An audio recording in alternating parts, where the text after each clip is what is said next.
return yourself to the dark side. Why should I?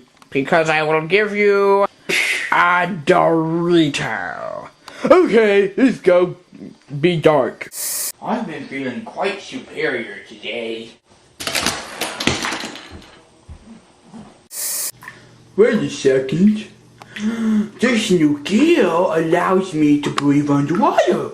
That means I could take a swim in that pool. That sounds like a great idea. Let's go! Woohoo! Dude, you unplugged your tubes. The animation, if you can call it that, is an interesting thing to talk about.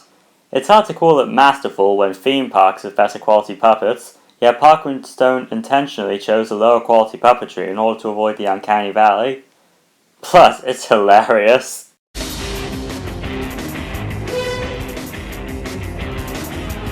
Also, the puppet style is a tribute to the old Jerry Anderson Super Marionation shows like Thunderbirds and Stingray. This, as well as how funny it looks, is the main reason I like the Super Crappy-mation so much. Something else I like a lot is how clever the set design is. Not only do all foreign countries deliberately reflect their associated stereotypes, but Parker & Stone hid little nods to the true size of the puppets. It's little details like that which proves once and for all that this film is more than just offensive, foul-mouthed puppets. Now, I know there was a lot of talk before the series came out that it would wind up being some sort of feminist propaganda, all that sort of thing. And when the series came out, well, what do you know? That's exactly how it turned out! Only one white companion, all the companions are people of colour, there's people of colour everywhere, tons of emphasis on girl power and, you know, gay characters, men giving birth. With all that sort of messaging stuff, you always get in these sorts of SJW propaganda. It's sickening. It's sickening that this is what Doctor Who has become. I will not stand for... I will not stand for... I will not stand for...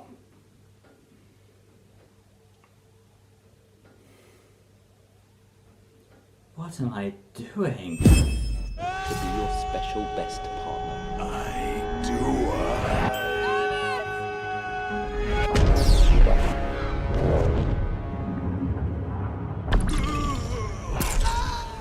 No, my queen.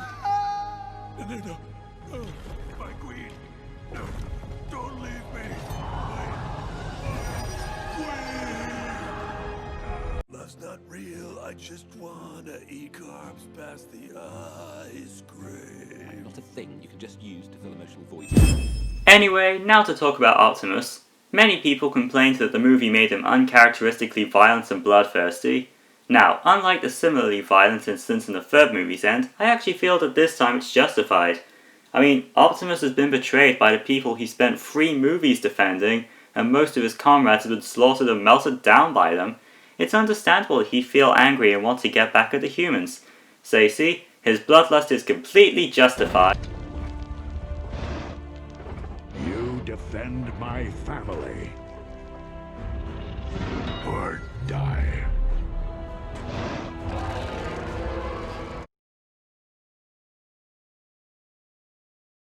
What? We're giving you freedom! You defend my family. Or die. We're giving you freedom! You defend my family. Or die. Freedom! Or die. Freedom! Oh yeah, I almost forgot. Captain Jack Harkness returns in this episode, and he snorks Bradley Walsh through the chase. What? They made Captain Jack gay? He was never gay in the RTD era. They're resorting to ruining good characters to fulfill their woke agenda? That makes me mad! Anyway, Jack abducts the cardboard companions and warns them about a lone Cyberman, and that they shouldn't give him what he wants. So, Nurse Who is going So, Nurse Who is going to screw something up in the future? Because of course, women always screw everything up. I see what you're doing. Stop trying to catch my attention with intriguing plot points. It won't work. Camptown racetrack 5 miles long, all the do-da-day.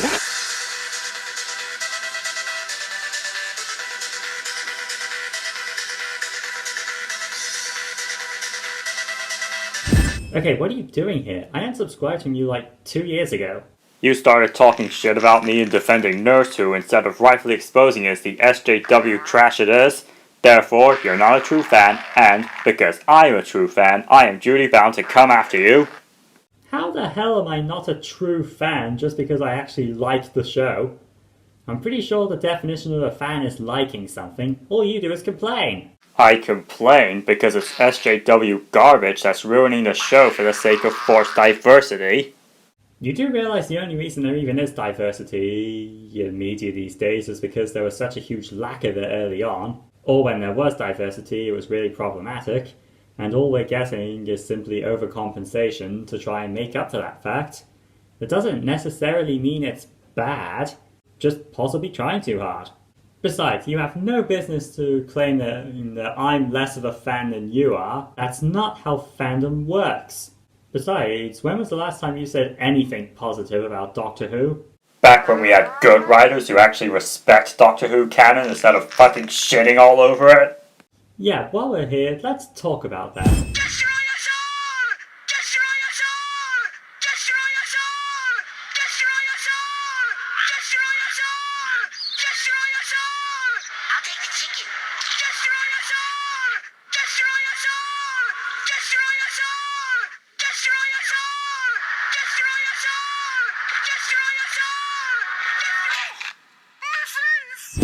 Thanos is just the latest in a long line of bastards, and he'll be the latest to feel my vengeance. Fate wills it so. And what if you're wrong? Well, if I'm wrong, then what more could I lose?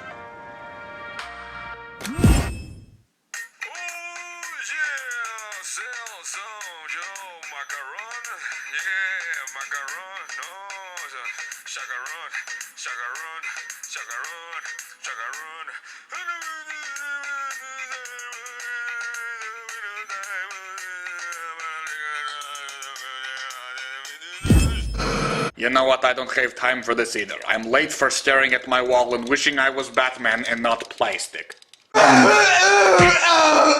Sorry, I had a nightmare. I suddenly want to attack you! Meow, meow.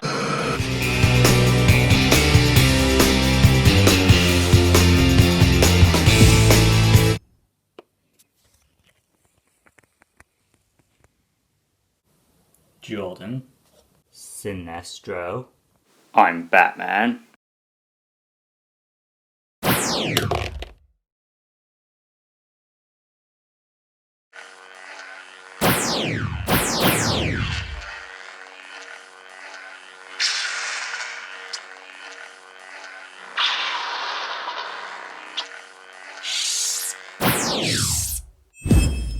Sean, Zach, okay, fine, Leaf, and the rest at Z Media Productions have always produced great content, and this is no exception.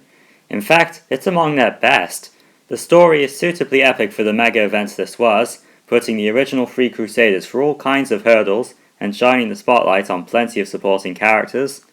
The character development of Sean and Fighting Leaf is particularly noteworthy, especially Leaf, who reveals a closely guarded and very anticipated secret.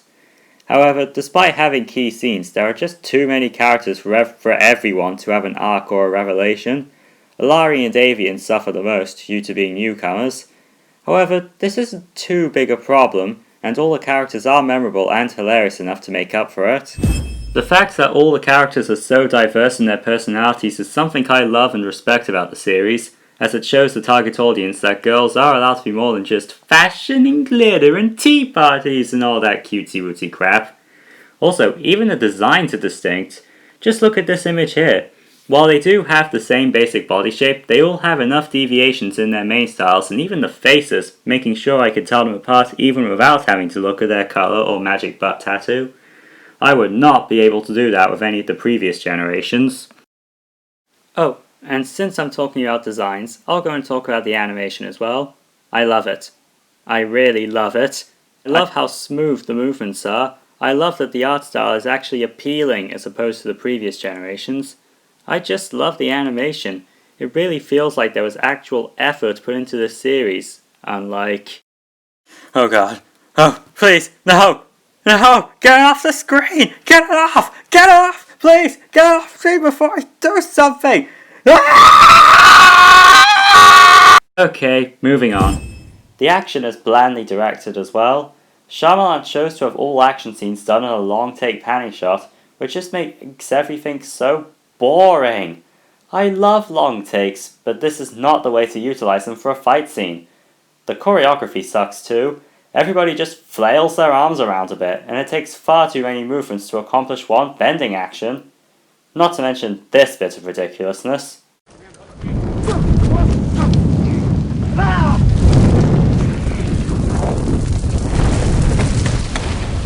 Or this.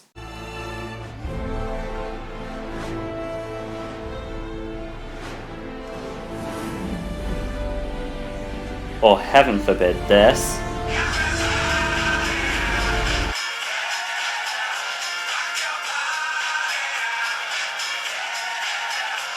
I mean, for God's sake, you're trying to bend the elements, not open a portal to another dimension. The film's biggest flaw is the frequent lapses in logic that General or whatever his rank is, Stryker and his cronies frequently indulge in. Here are a couple of examples. We taking him to the island? The island? No. The bonding works. We'll use his DNA for the 11. Erase his memory. Why? You have an unstoppable killing machine who is highly motivated to eliminate a threat. True, the twist explains this one, but at least don't give the order within the earshot of the man you're about to mind wipe.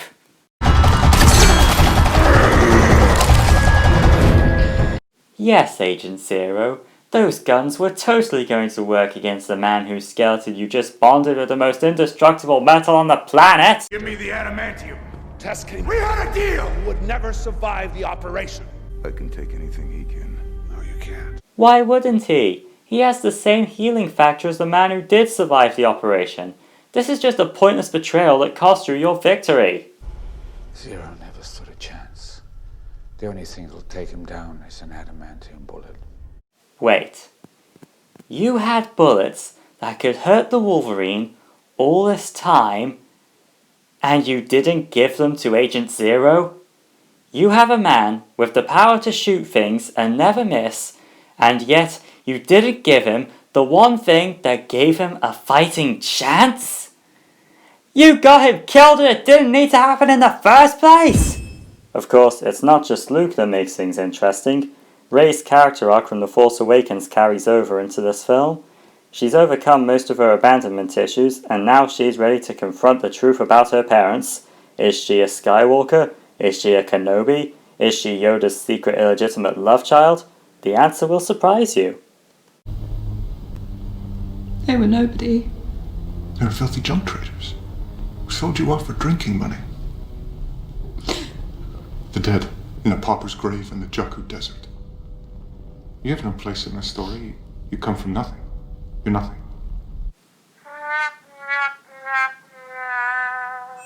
There are parents who are forced to put kids in schools that are completely overcrowded and 12 kids and one teacher, and the kids don't make progress. But I remember that was a very scary moment for me when I realized I had sat in the car for about 15 minutes and actually contemplated putting Jody in the car and driving off the George Washington Bridge.